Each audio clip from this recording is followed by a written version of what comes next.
Hi friends, it's that time of the year where we get to rank all of the games that I got to play this year, and I've never done a ranking video before. This is my first time, and because it's my first time, I actually wanted to focus in on games that were released in 2024. Now, I played a bunch of games that were also not released in 2024, such as Breath of the Wild, games like Coffee Talk, but I don't want to include those in this list. Instead, I just want to focus in on 2024 releases. And just alone with the 2024 releases, I played about 30 games-ish. I'm not sure if I missed any in particular. I wanted to focus on games that I played beyond the demo that I actually got to spend some time with. Games on this list are games that were gifted to me, games that I bought on my own, games that were gifted to me by friends. So I wanted to come up with the ranking system, which is the typical one. We've got S, which would be spectacular, out of this world, considered one of the game of the years for me. We have A, which was just close to hitting that mark, but maybe missed one little thing, but I still loved playing the game. We have B, which is right in the middle, a game that I really enjoyed, but was missing some other things, so I would kind of drop it for a while and then come back to it. We have C, which are games that I invested my time in, and a part of me wishes I had that time back. And then we have D, which are games I would never ever touch ever again. Now I've got my glasses, just in case this is a longer video, for my eye strain. We've got some water, and I have my iPad next to me with my list so that we can get through it.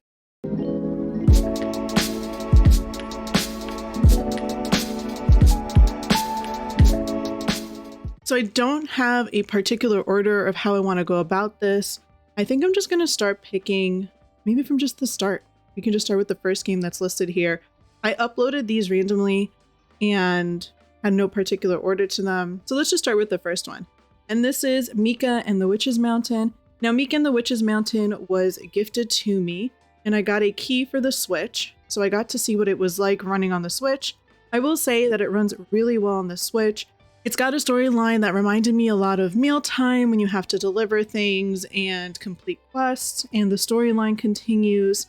The one thing about it, and I know it is pretty intentional for the sake of upgrading, is that the broom is not the best. So I actually did not enjoy flying in this game whatsoever. Your upgrades are supposed to make it easier for you as a witch's apprentice to slowly upgrade yourself and to be able to fly easier and get these deliveries done. But for me, it was just too much of a challenge. I thoroughly enjoyed the storyline of this game. I didn't finish it, and it's a game that I enjoyed watching other people play. But my experience of playing it myself, even though I loved the storyline, the graphics, and I love fetch quest type games, just did not hit it for me. So unfortunately, this game I'm gonna have to put in the C tier. Maybe I'll revisit in the future if I feel more comfortable with flying. But as of right now, was not my favorite game of this year. Next we have Turnip Boy Robs a Bank, and I really love Turnip Boy Commits Tax Evasion. It had a little bit of fighting in it and those quirky elements to it with the dialogue. Turnip Boy Robs a Bank also has the quirky dialogue in it. You've got the same turnip character coming back and doing some crime, but this one is more of a dungeon crawler, and you're trying to get through different levels. And for me, dungeon crawlers never ever drew my attention. I don't enjoy them very much. You have to switch around tactics and different types of weapons to get through each floor, to collect the different things that you need to advancing your levels. And for me, it just was missing that spark that I was hoping it would have when it was Turnip Boy Commits Tax Evasion, where there was like the storyline that you were following. This game just didn't meet that whatsoever. And this is gonna be our first game in the D tier. It's a game that I just do not want to pick up ever again, and I feel like I spent too much time on it, and I wish I had that time back. The next game is a short one. It's a little puzzle type game, and that is Tell Me Your Story. And I love short games. I always like short games from my Switch Lite because I feel like they're very intimate. And I just love curling up on the couch with a blanket playing the game and knowing that I have this little short time with it. I love the puzzles in this game. The graphics are really, really cute. You do all these different puzzles as you're learning the story behind the character. And so for that reason, I really enjoyed it. But if I'm going to compare it to a game like A Little to the Left, which we know has more complexities to it, it just didn't have as much of that spark. But it was a game that I thoroughly enjoyed, and I finished it. So this one is going to go right into the B. The next game on the list is Terra Memoria, which is a turn-based RPG. It's as if you were kind of like in Lord of the Rings was the feeling that I had with the game. Now, I am somebody that has been trying to get into turn-based combat and those types of RPGs as well. I've been trying to get more into RPGs, so I love the graphics of this. It's got this beautiful pixel art style graphic, and the turn-based style of the game is actually pretty easy in the sense that you can kind of see what's going to happen next, so you can prepare for your moves. And for me, that's a really nice introduction back into turn-based combat so that I could get back into the RPG genre. So for me, I really love that game for that reason. I love the storyline, the characters, that you get to switch between different characters, which I always find fun when I get to play a different character, and the period that we get to play in. So for all of those elements, it's a game that I want to keep exploring because it is making turn-based combat much easier for me so I can get into the genre. I'm going to put it in the B category for now. And hopefully by the time I completely finish it, it'll maybe move up to A, but I'm enjoying it so far, and I'm going to keep investing more of my time in it. Next, we have a game that really disappointed me this year, and that is Garden Witch Life. So I was gifted a Switch key and a Steam key, and so I kept the Switch key for the sake of trying to see what it would be like on the Switch for people to decide if they wanted to invest money towards it, or if they wanted to maybe get the PC version instead. And then I gave away the Steam key during my live stream over on Twitch, and I was just so disappointed. I really like the strong story that you get at the very beginning. It's a very typical, very relatable type of story of feeling like you're failing your parents or your loved ones. And then you're brought into this world of gardening, and you're a witch, and you've got all these intricate and different characters. They're whimsical. There are all these different creatures, and I love that. But the farming was not satisfying. It was super clunky, and my game stuttered a lot. There were dropped frame rates. The world didn't seem complete. It was just not a good port to the Switch. I heard that the PC port is much better. I just did not enjoy this game at all. And beyond playing it on stream, I tried playing it again, and after 5 minutes, I just had to stop. So this is actually going in the D tier. Probably not a game I'm going to visit again, unless there's a sort of update that might come with it. But right now, Garden Witch Life, I wish I could have liked you better since I love farming sims and I love witchy things. Next, we have Plantabi, Little Garden. And this game was kindly gifted to me by one of my friends to have as a very relaxing type game. And it is really relaxing. It's got more of an idle feel to it. You complete some different quests for having some plants ready for sale. You can decorate the room that you have with your plants, but it was just too slow for me. And as much as I actually really do enjoy idle games, this one was just too much of an idle for me, and I didn't really get to engage with it that much. So for this one, I'm gonna have to put it in the C tier. Next, we have Moonglow Bay, which released a while back, but it then released to other platforms this year, so I was kindly gifted a key to check it out on Steam, and the graphics are really different. I have never really played games that have too much of a Minecraft graphic to it. I actually started playing Minecraft this year and dabbling in it a little bit for the creativeness of it, so I really enjoyed the graphics. The fishing was really fun. But the game didn't captivate me 100%. I really liked the story. It was really touching. It was really beautiful. The things that you get to do in the game seem pretty interesting. I would say the map isn't ridiculously intuitive right away, but it's just a game that didn't captivate me. Not that it was a bad game. I would probably have to try it out a little bit more. So this game for now is probably going to stay in the C tier. Hey, Natalia, when are you going to put a game maybe in the A or S tier? We'll get there. But the next game is not one of those either. And the next game is Garden of the Sea, which is a first player game. Originally it was a VR game, but they released it out of VR this year. And you get to explore these different gardens basically on the sea, like kind of different islands it looks like. Planting different crops, completing quests, building up different buildings. And it was really fun, but I'm not a fan of first person games. I'm not really a fan of having to control the camera in that aspect either. I don't get motion sickness, but for me, it just wasn't engaging, and I can see why it was a VR game in the first place.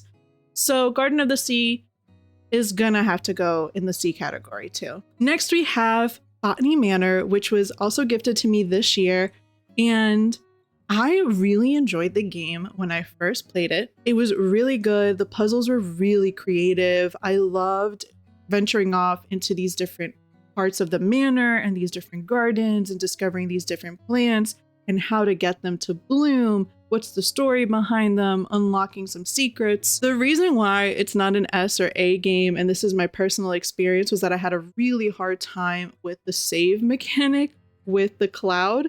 So I played it first on my Steam Deck, and then I decided to go play it on the computer, and it didn't transfer over, and it was just this whole issue. So it made me not want to go back to the game.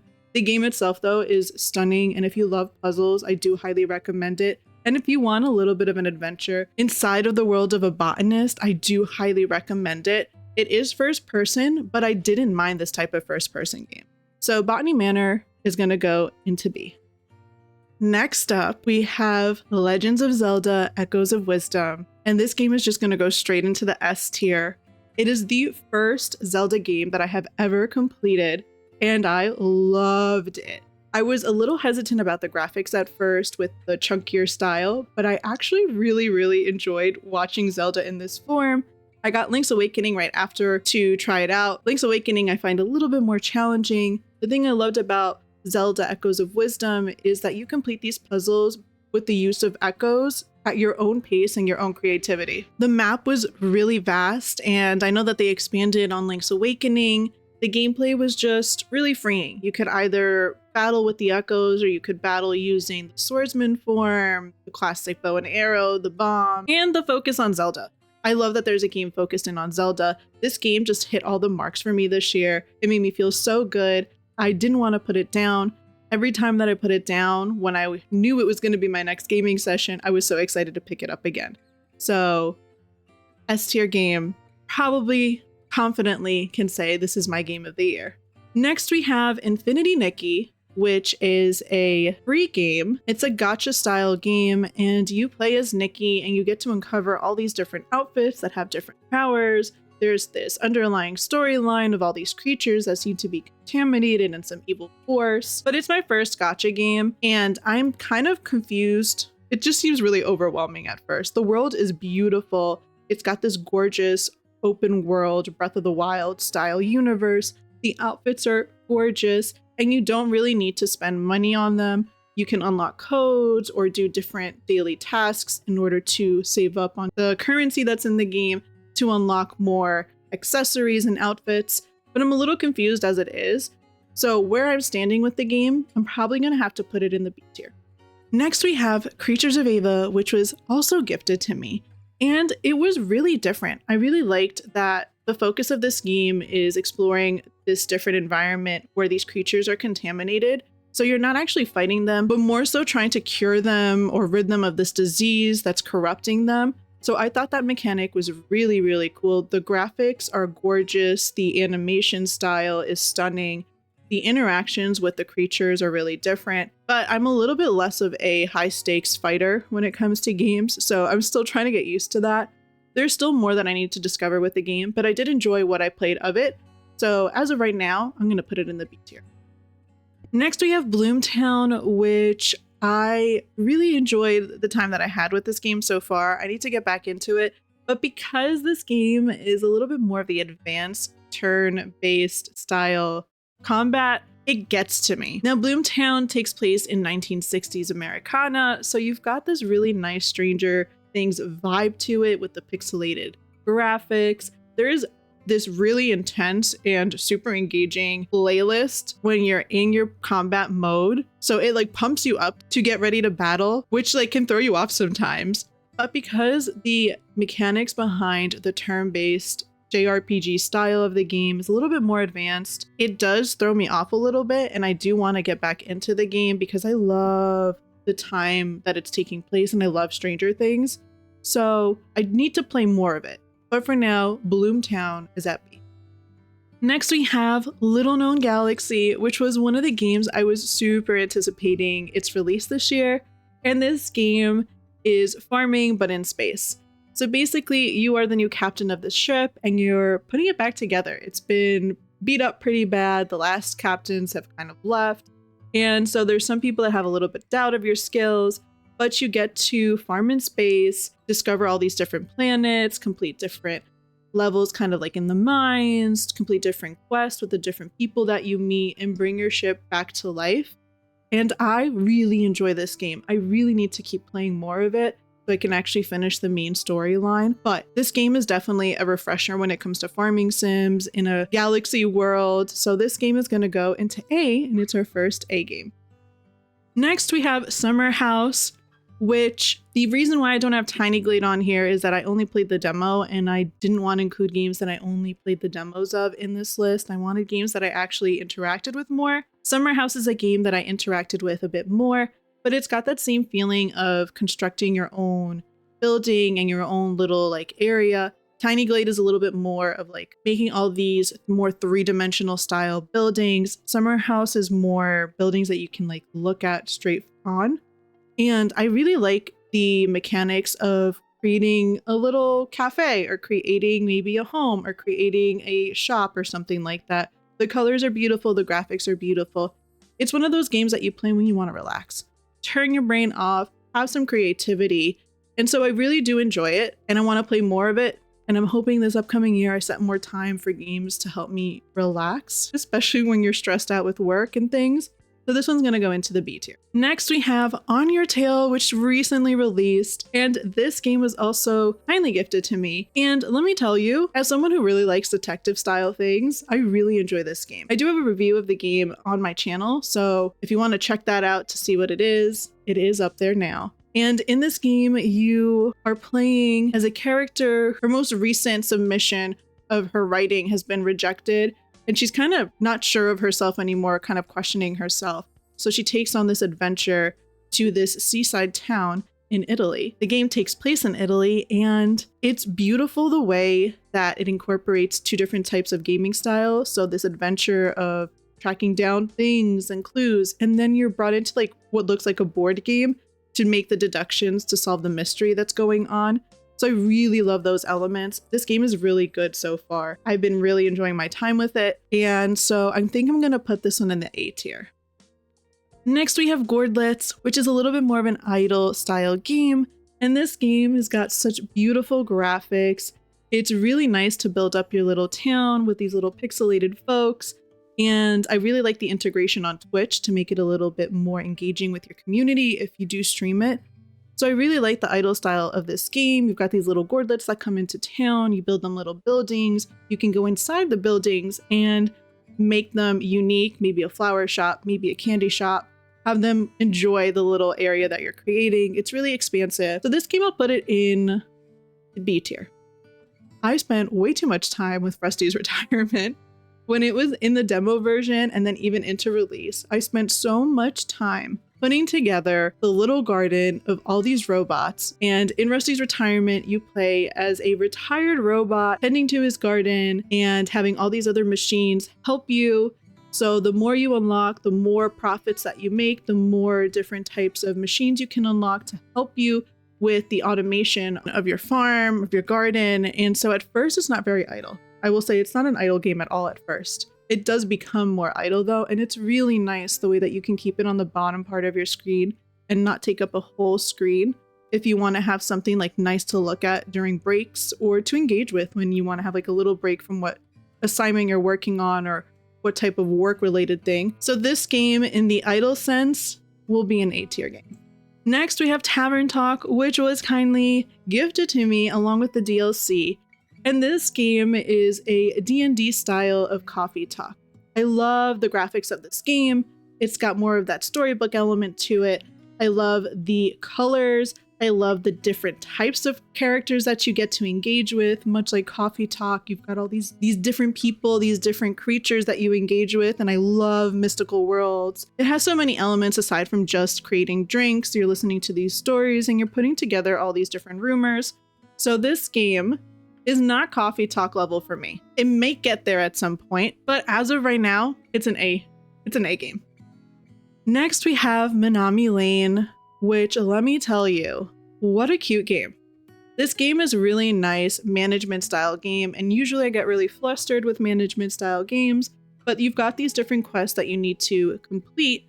So you might have to build a building for older folk or building for youth, and you have to then create a bookshop to cater to the youth with certain genre styles, or maybe you're going to have a ramen shop or something like that. and it caters to the population that you're serving. And it's really fun. It gets more advanced with each level, but it entertains you and also relaxes you at the same time. And I love the graphics of this game. So this game is going to have to be an A tier game. Next, we have Europa, which was kindly gifted to me. And this game, I have no words. I really love this game. It was a breath of fresh air, engaging in this beautiful Ghibli style world environment where there's really no NPCs to talk to. It's just your character flying around, collecting crystals, engaging with all these different creatures, and finding pages to a sketchbook that has a narration by your own father. You get to unwind the story behind what happened, and I think it is absolutely beautiful. This game had me in tears at the end, and so for that reason, it's very close to being an S tier game, but it's definitely an A for me. Next, we have Echoes of the Plum Grove, which was a really refreshing take on the farming sim genre. In this game, you've got Paper Mario style graphics. You get to have generations of your family. So it does have a really big influence and push towards getting married and having a family line or adopting children, whatever route you decide to take. And you're caring for your farm, and you're seeing disease happen because it's taking place in older times where diseases is how easy it was to eradicate an entire population. So it has this like twist to it, and you can adjust if you want things to spoil, if you want there to be disease, if you want to maybe change the fishing game, which was not my favorite, and turn that off. It was a really different take on farming sims, and I really enjoyed it. So for that reason, A. Next, we have Luma Island, and I have been playing a lot of Luma Island lately. Luma Island, I would say, has more of an adventure puzzle feel to it. There is elements of farming. You're going to be collecting Lumas, which are these different creatures. You're going to be going into different caves and completing the puzzles in them to unlock different chests and stones and tablets and keys and things that you need to unlock more areas of the island. The thing I really liked about it the most was that you get to pick your profession, and you can have more than one profession. The game is just really engaging. It like has a chokehold on you. Like you want to uncover more of it, and there's no time restriction. There is no pocket space restriction. It's just very freeing, and I can see the draw with adventure side of it, which is very refreshing. So for that reason, Luma Island, you are an A game so far, and you might move up to S. Next, I have Chillpulse, which is a productivity tool game. So it's not really a game that you actively are playing, but more something that you have on in the background while you're getting things done. And it's in pixel art, which is one of my favorite, if not my favorite art style.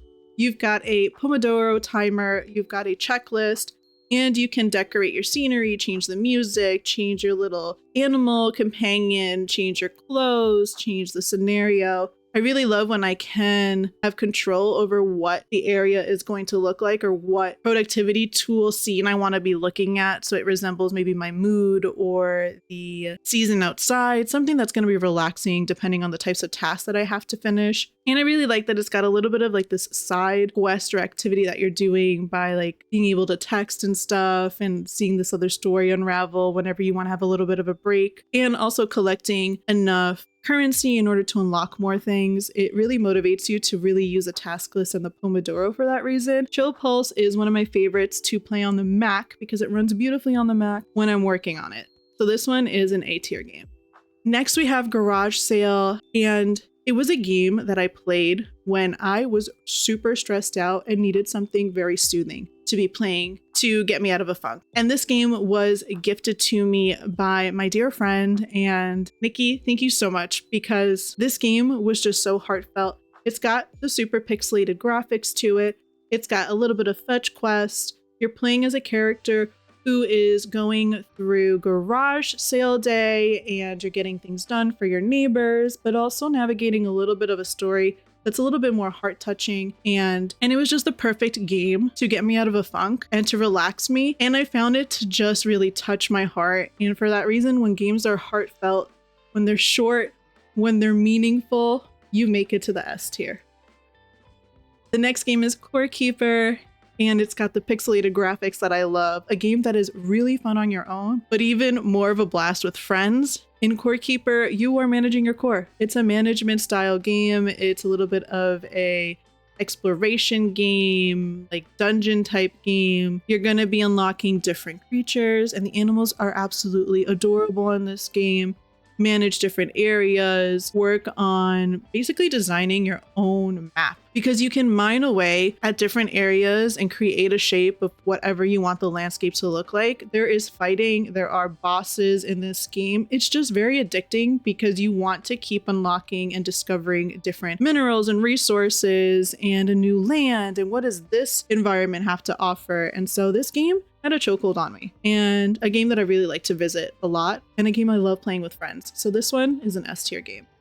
Back in the realm of productivity tools, we have Spirit City Lo-Fi Sessions, and this one is very similar to Chillpulse, except that the graphics are very different, and it's the game that I use the absolute most. I think I have almost 100 hours in this game, a game that I love to use on stream. You get to create your avatar in this game, dress your avatar up, unlock different spirit companions, place a Pomodoro timer, have a to-do list, have a journal where you keep track of things, unlock more currency in order to unlock more decorations, and create a room that just matches whatever vibe you're going for.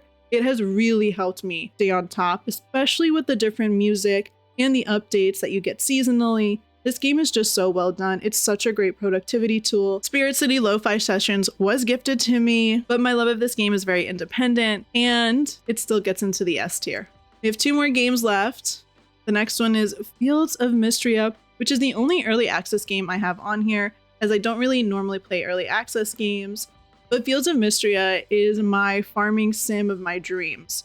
Now, I'm a huge Stardew girly. I love Stardew. So I will not compare it in the sense of which one of the two is better. I will just say that Fields of Mistria has the Sailor Moon pastel 90s anime vibe that I've wanted in a game, so that it resembles all the things that I love. And if you were sitting inside of my office, the gaming side section, you would see how pastel and Sailor Moon and anime it is. It's got quality of life updates that people love. It's got interesting characters, beautiful designs. It has a storyline that's different from the typical you're helping restore back the town. I just really love this game. I think a lot of people will agree that it is an early access game that is being done right. So this game, automatically S tier. And last on my list is Octopia, and Octopia is the DLC for Eastward. This is the farming sim version of Eastward. If you've never played Eastward, you don't need to necessarily for the sake of Octopia, but you do need the base game in order to play Octopia. So if you're gonna get the base game, play it. It's so good. I love Eastward.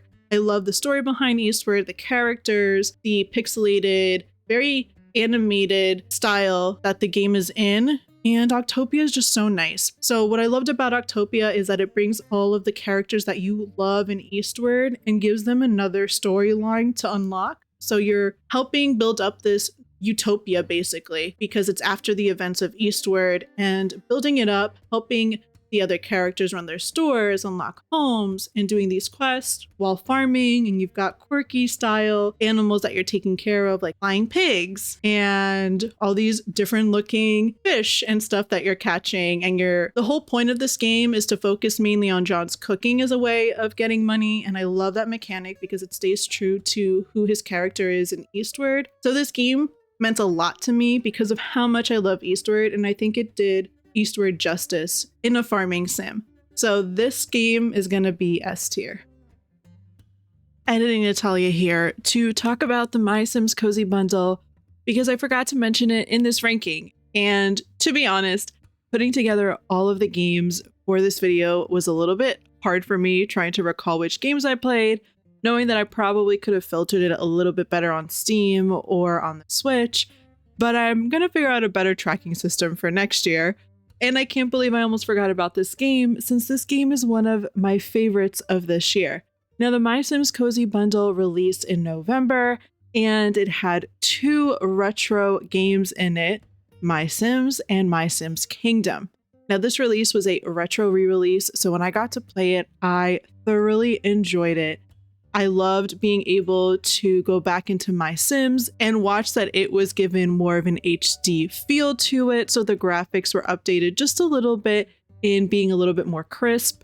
The gameplay is the exact same because it is a retro re-release, so I enjoyed it so much. There is a huge nostalgia factor for me. I love being able to pick who is going to be living where in my town and kind of decorate it in that light Sims way, decorating the inside of their homes using essences, getting to know a little bit more of the storyline in MySims, and just rekindling my love of it when I was a kid. In MySims Kingdom, there's more of a storyline. You're going along trying to restore the kingdom, restore the things for the king.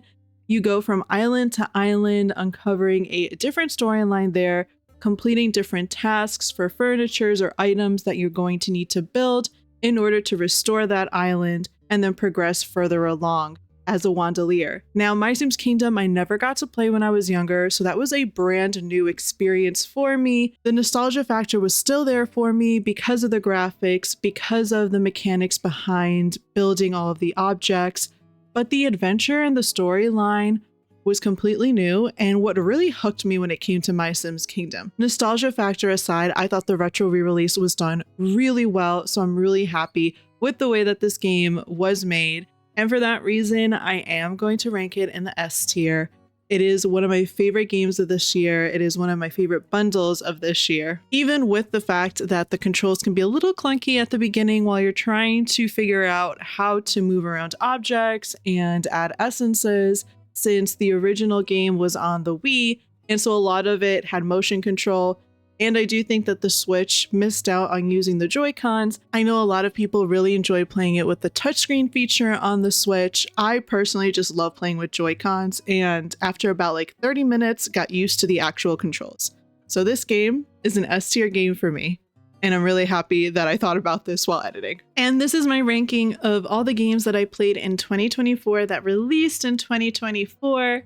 If there's a game that I'm missing that you really like this year, that released this year, please let me know in the comments below. If there's a game that you don't agree with, let me know. I'm really curious to know your opinions and where you would have put it on this tier list. I had a lot of fun putting this together, giving you my thoughts, and just revisiting all the games that I've gotten to play that released this year. I'm super thankful for all the games that were gifted to me, that allowed me the opportunity to play them, and I'm still always going to give my honest opinion about things. I always try to look for the positive in all games that I play, but if I'm not really sold on something, I'm gonna let you know. But that's my personal opinion. Everyone has a different experience with games.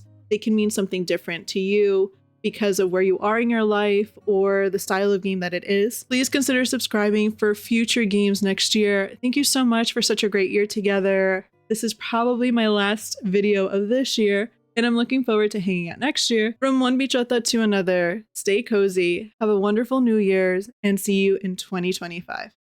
Adios!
game is an S tier game for me. And I'm really happy that I thought about this while editing.